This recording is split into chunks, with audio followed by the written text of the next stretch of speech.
नमस्कार दोस्तों। जैसे कि आपको पता है कि यूपी पीएससी आरओ एआरओ का एग्ज़ाम 27 जुलाई को संपन्न हुआ और 2-3 दिन बाद उसकी आंसर की भी आ गई। पेपर को लेके एक सामान्य धारणा यह बन रही थी कि यह सरल से मॉडरेट के बीच में है, पर उसके बाद भी जब आंसर की आई तो उसमें कुछ क्वेश्चंस के आंसर गलत दिए गए हैं। वो तो टोटली मतलब रॉन्ग है। और उस आधार पे अगर देखा जाए तो एक सेफ़ स्कोर, कट ऑफ कहना सही नहीं होगा, सेफ़ स्कोर जिसके बाद आप मेंस की तैयारी शुरू कर सकते हैं। तो अगर देखा जाए तो यूआर के लिए ये 127 ±2 के आसपास देखी जा सकती है, जिनके स्कोर 125 से अधिक और 130 के बीच में हैं तो वो अपने आप को सेफ़ मान सकते हैं और मेंस के लिए तैयारी कर सकते हैं। और मेरा सुझाव तो ये होगा कि आप अभी सिर्फ जीएस की तैयारी शुरू करें, क्योंकि यूपी पीएससी आरओ के मेंस में भी जीएस आता है और ऑब्जेक्टिव टाइप ही आता है।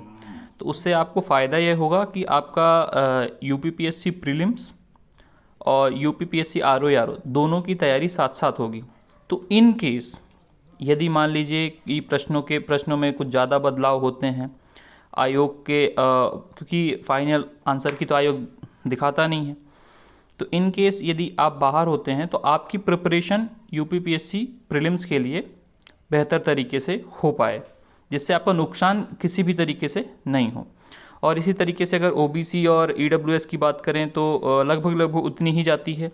एसटी के लिए जो मेरा अनुमान है 108 के से 5 अधिक 5 कम की बात की जा सकती है। एससी में भी 2 नंबर अधिक और फीमेल में भी इस तरीके से देखी जा सकती है। यह मेरा अनुमान है, मैं ये बोल दूं कि ये अटल सत्य है, ऐसा नहीं है।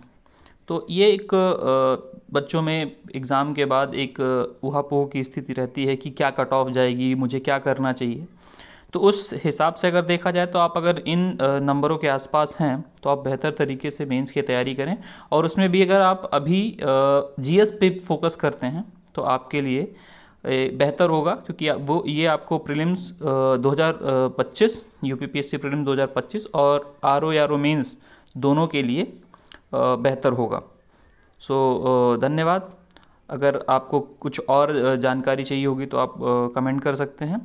और उसके साथ साथ जिन भी क्वेश्चंस पे डाउट हैं, जैसे कि अगर बात की जाए एक तो पॉपुलेशन डेंसिटी वाली और एक स्टैट्यूटरी बॉडी के वैधानिक संस्था के बारे में, तो इन प्रश्नों पे आप ज़्यादा से ज़्यादा आपत्ति दर्ज करें, क्योंकि इन प्रश्नों के उत्तर निश्चित रूप से बदलने चाहिए, क्योंकि यह एकदम से आयोग ने ब्लंडर किया हुआ है। तो जिन क्वेश्चन में आपको डाउट लग रहा है उस पर ज़्यादा से ज़्यादा आप आपत्ति दर्ज करें, जिससे आपको जो क्वेश्चन आपके गलत हुए हैं उनमें फ़ायदा हो। तो धन्यवाद।